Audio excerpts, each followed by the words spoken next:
අපි ආව අනුරාධපුරේ කිං රීච් එකට. මේ තියෙන අපි නැවතිලා ඉන්න තැන.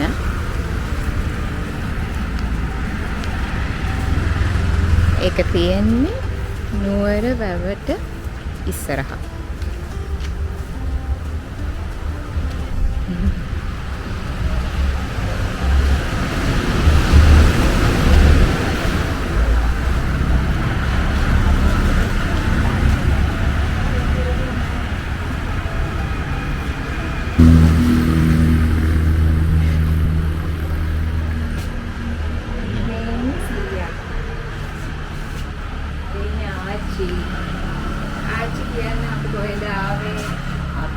අනුරාධපුර ශ්‍රී මහ බෝධීන් වහන්සේ වැඳලා වර්ණල් සෑය වැඳලා තව තියෙන අටමස්ථානයේ වැඳලා යන්න තමයි ආවේ.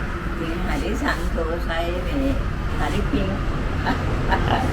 පින්වන්ත ගමන.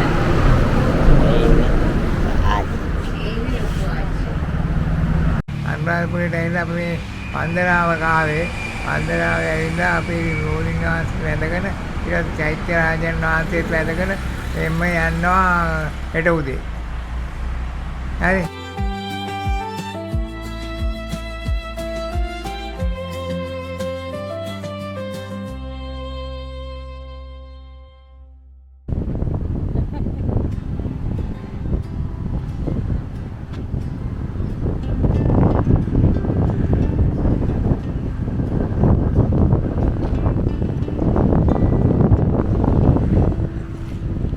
නුවර වැව.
ගලේ ඒක ලයින් එක කරලා තියෙනවා. වැස්ස වහින ලාවට කොහොම හරි වතුර ටික එතකොට මෙහෙට යනවා.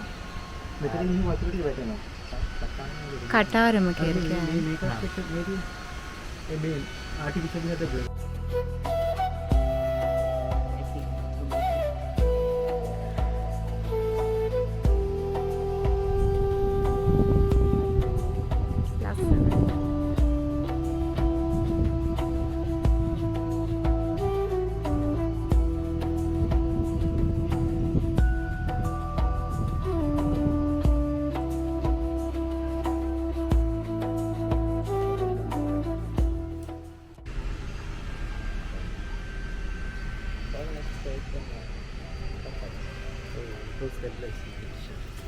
මම එන මොඩේ එහාටෙන් බහින්න තියරනේ මම මතෙන් දෙන්න ආක්ෂන් මෝඩ්.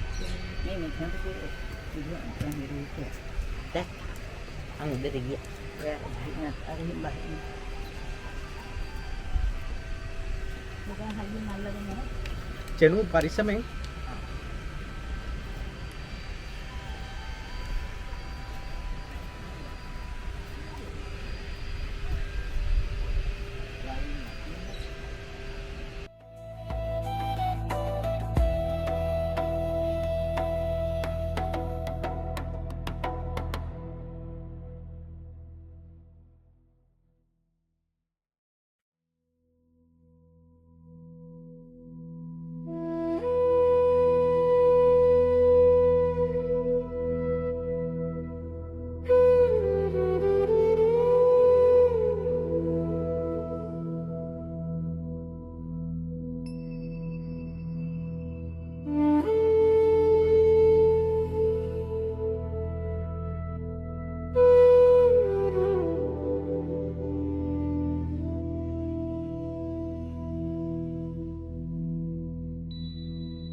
අර ඈත පේන්නේ තිසා වැව.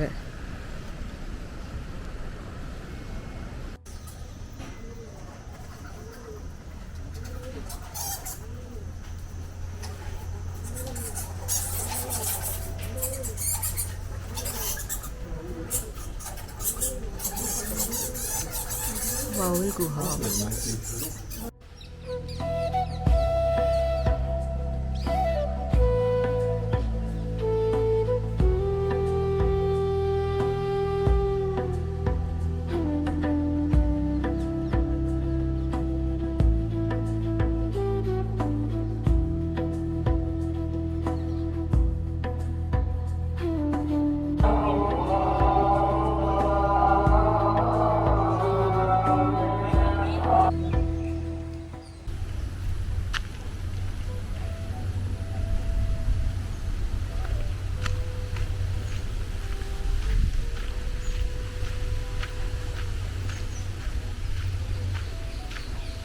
අපි දැන් බලන්න යන්නේ ස්ටාර් ගේට් එක.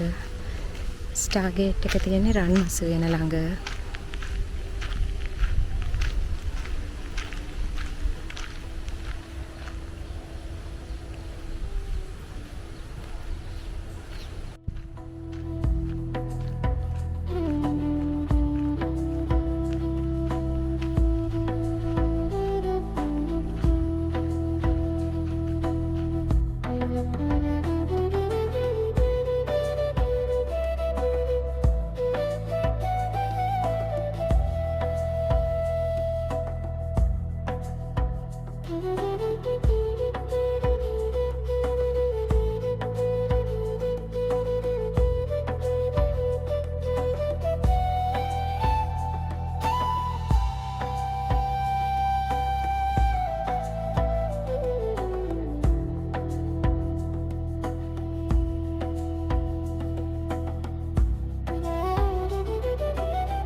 වැදගත් සිම්බල් එක තමයි ස්ටාර් ගේට් එක නැත්නම් තාරකා දොරටුව කියලා කියනවා. විශ්ව ශක්ති කේන්ද්‍රය කියලා කියනවා ආකියොලොජිකල් ඩිපාර්ට්මන්ට් එක. පුරාතන තැනක. එතකොට මේක අඳලා තින්නේ ඒගොල්ලෝ අවුමට. ඒ කියන්නේ මේක අවුරුදු 6700ක් පරණයි කියලා දැන්ට කොළඹ විශ්වවිද්‍යාලයේ තහවුරු කරලා තියෙනවා. එයාලගේ දත්තබට පිටාය සාධක. 6700 කියන අපේ යුගයේ නෙවෙයි. ඒකට මේක වෘත්තාකාරව රවුම දැඳලා තියෙන ලෝකේ ගෝලාකාරය කියලා ඒකාලේ මිනිස්සු දැනගන්නවා. ඒක නිසා රවුම දැඳලා කියලා කියනවා. ඒකට මෙන්න මෙතන මේ අන්තිම කවේ මුහුදු සිංහේ මුහුදු අස්සේ අර සීල් මැක්සෙන් නැත්තම් නඩු මාළුවේ ස්ටැබ් එකක් නැත්තම් අකුණුවේ තරත්න පොන්ච් එකක් තියෙනවා. එතන අග්ගදියක් තියෙනවා. ඒකෙන් ඇක්වැටික් වර්ල්ඩ් එක ජලජ ලෝකයේ තමයි නිරූපණය කළා. එතකොට අපිට අන්තාපුරම් දැන්ටත් පැය 4ක් යනවා බීච් එකට යන්න. මේ හින්දා කොහෙට හරි ගියා. ඒ ගියත් අපිට මේ පහසුකම් නැහැ මුදු වස්සේ මුදු සිංහක් අපේ මුදු සීමේ දකින්න. එහෙනම් මේකට සාගරය පිළිබඳ මනා දැනුමක් තියෙන විද්‍යාඥයෙක් ඒ කාලේ දායකත්වය ලබා දෙන්න ඉන්නවා මේ පින්තූර ටික මේක අඳින්න. එයා ගවේෂකයෙක්. ඒ නිකම්ම කෙනෙක් අඳින එකක් නෙවෙයි කියන්නේ. මේ ප්ලාස්මා වගේ තියෙන පොඩි පොඩි ගම් වගේ. ඒව තමයි අපි හඳුනන තාරකා මණ්ඩලය. දැන් තමයි විශ්ලේෂණය. මැද්දේ තියෙන පොඩි ගම. ඒක තමයි නෝත් පෝල් එක. නැත්නම් උත්තර ධ්‍රවය අපි සාමාන්‍ය ආගම් පැත්තට ගන්නේ මහා මේරු පර්වතයේදී. අපි කම්පාස් එකක් මාලිමාවක් යූස් කරද්දී අපිට දිශා බලන උදව් වෙනවා. නෝත් පෝල් එක. උත්තර ධ්‍රවය. ඒකෙන් ප්‍රති නිසා මේ වටේට තියෙන සර්කල් හත තමයි සප්ත මහා සාගර කියලා විද්‍යුතුන් කියන්නේ. උදාහරණයකට ගත්තොත් ඉන්දියන් සාගරයෙන් ඕස්ට්‍රේලියන් සාගරය පැසිෆික් සාගරය වගේ අපේ මහද්වීප හතර නියෝජනය කරන සාගර.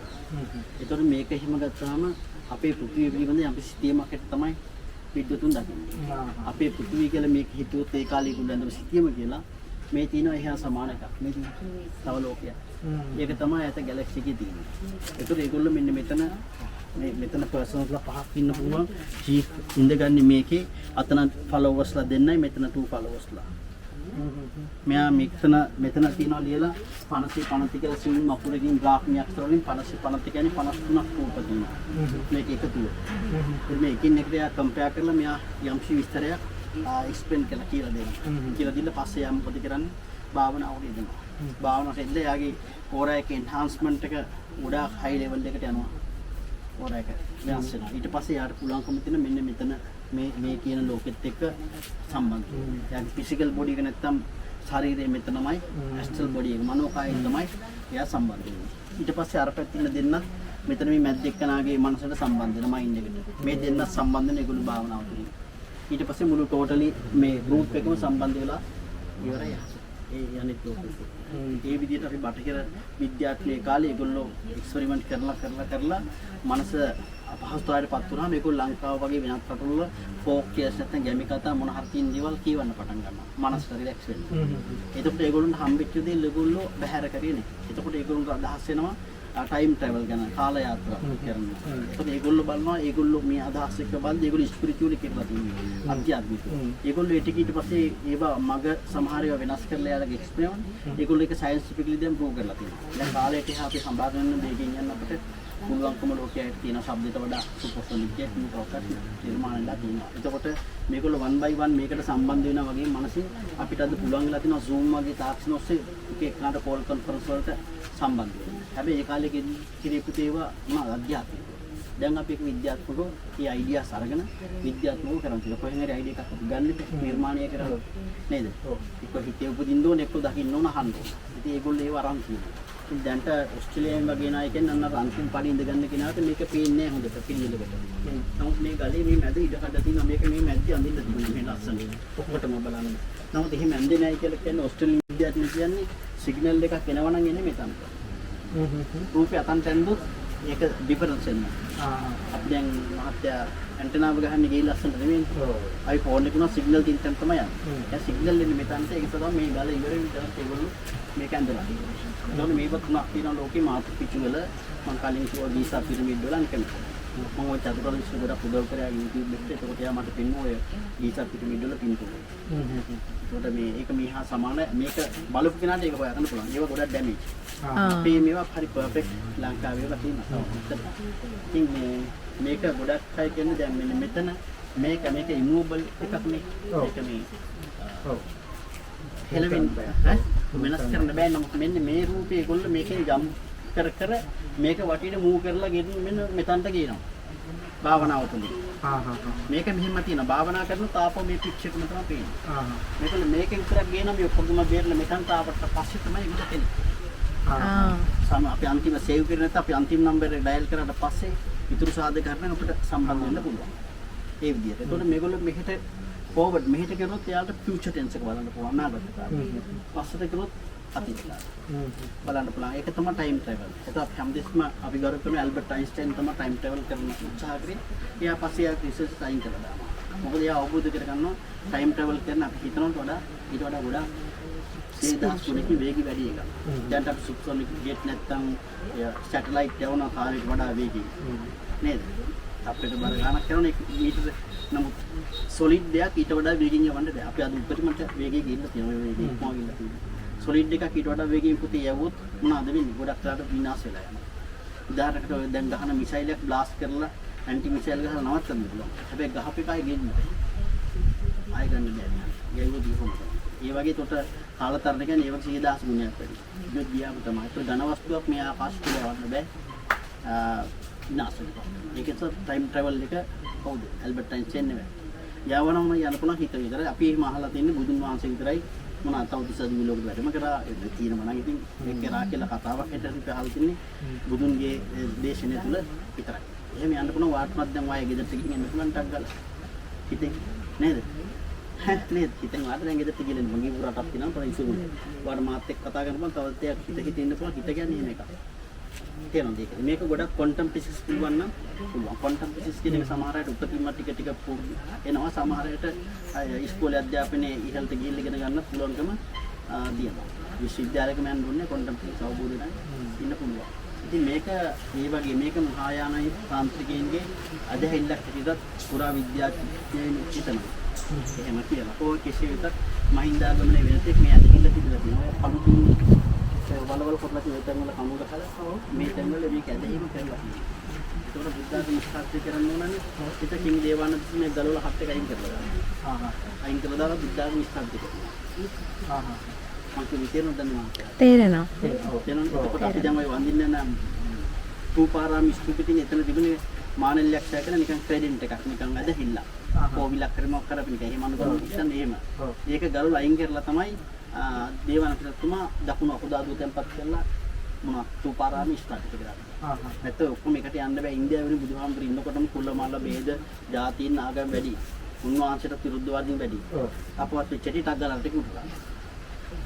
එයා වෙන්න බුද්ධාගමද ඉන්දියාවේ නැති ධර්මතම හිටියා. ඒකයි ලංකාවේදී උපතක් කරලා තියෙන හන්ද හරි අපි රාජ්‍ය අනුග්‍රහය ලැබුණා කියන්නේ ඒක. තිබුණ ඇදහිලි ටික ඔක්කොම අයින් කරනවා. ඒකයි ගස් ගල් වලට වෙනද කියන්නේ මේවා තමයි ගල්. හැමතැනම නැහැ. දැන් මේ අන්තර ලක්ෂණ ගල්තලාවන් තියෙනවා මෙතන තමයි ඇඳේ. හැබැයි බටහිර පැත්තෙන් ඇඳේ. නැගෙනහිර උතුරු පැත්තෙන් නෑ යාලා. මෙතන නම් ඒගොල්ලෝ අහසේ සිටියම් කියුවා. තාරකා මණ්ඩල මේකේ තියෙනවා. මේකේ තියෙනවා. ඒගොල්ලෝ කියවලා ජ්‍යොතිෂය හොඳටම තිබෙනවා. ඒකයි. මොන හැමදේම මේකෙන් තමයි අනාගතේ හරියට. ඉතින් මේකේ 11 විතර වගේ තමයි මම හිතන්නේ මා සිම්බල් වලට කියන 9ක් වගේ මේක 53ක් තියෙනවා. ඊට වඩා පිට කියන්න දන්නේ නැහැ. බොරු කියන්නත් බෑ. ඒකයි මමත් ඒ ප්‍රොෆෙසර්ලත් එක්ක එකතු වෙලා ඉන්නේ නැත් එක්ක මේ ගත්තු ටික තමයි ඒ කිව්ව ඕස්ට්‍රේලියානු තමයි ගොඩක් කෙනෙක් සයික්ලික් කරනවා ඒක. ඒගොල්ලොන්ට තමයි මේක පුළුවන්. නිකන් සයිකෝ තියන අයට මේක මේ කිසිම වැඩක් වෙන්නේ නැහැ. දැන් ගොඩක් අය මෙතන විශ්ව ශක්තිය ගන්න කියලා ගිහිල්ලා ඉන්නවා. මෙතන මේ අත තියන් ඉන්නවා. ඉතින් ඉන්නවා. දැන් ඉතින් මේකේ බඩේ ඇිනවා කූරු ඊට පස්සේ ගැරුව යනවා. ඉතින් ඉන්නම හරි ඉතින් මේක ගෙන්දුවා දැන්. තමයි නම් බැරි දෙයක් මේක බවාරන් කරනවා කියන ඒ වගේ සිවිත වැඩ කරනවා. එහෙම. සන්ටවිල් මේ දැන් මහන්සි දෙල මෙතන පිටගත්තේ මේකට අත තියලා මේ ඇිනවා. අපි මෙහෙම ඉඳන් ඉඳලා නැහැ නේ කොහෙවත්. ගෙදර ඉවත්. ඒකත් ටිකක් කරද්දී ශ්‍රී ලංකාවෙන් අපිට දැනෙන. අතුරුම යාගෙන උඹට විශ්වාසය ලැබෙනවා. පොඩි දෝලනයක් වෙනවා. ඉතින් අනිත් එක්කනක් තියෙනවා. ඒක කොහොමද කරන්නේ විශ්වාසය ආවෙන ෆැමිලි එකන සතුටු කරවලා යලා යවනවා. සල්ලි කරලා. එහෙම විශ්වාසය ගන්න බෑ. වල එක වාහනයකට විශ්වාසය පුදාට දෙන්න පුළුවන් සම්ම මෙහා නෙන්න. ඒක නමුත් අපි මෙතන අපි ෆියුචර් ඇම්බිෂන් එකක් විශ් කරලා යනවා. මොනවාද? අපිට සාර්ථක වෙන්න. මේකත් කරගත්තට තමක් නෑ වගේ. ඉතින් මේක අවුරුදු 6700 පරණ අපේ යුගයේ නෙමෙයි. ඒකයි අදහස. අනික බ්‍රහ්ම මුක්ති ලැබෙන ලක්කන් භාවනා කරන්න ඕනේ. ඒ කියන්නේ පාන්දර 3-6 අතර. ඒ ලෝකයේ විද්‍යාත්මක ඉදිරියට තියෙන බහුතරයක් පාන්දර 3-6 අතර. ඒ වෙලාවක් තියෙනවා මේ අපේ ග්‍රැවිටි එකත් එක්ක බලපාන. ඒක බුදුහාමුදුරුවෝ බුදුනෙත් එහෙම වෙලාවක්. දරුවාවත් ලයිට් තියනවද මෙහි උදේ 3ට විතර ඒකෝට මෙහෙරි ලයිට් තියනවද භාවනා කරන්නේ නැහැ. මේක දැන් ආකෝලොජිකල් සයිට් එකක් විතරයි යාළුවනේ.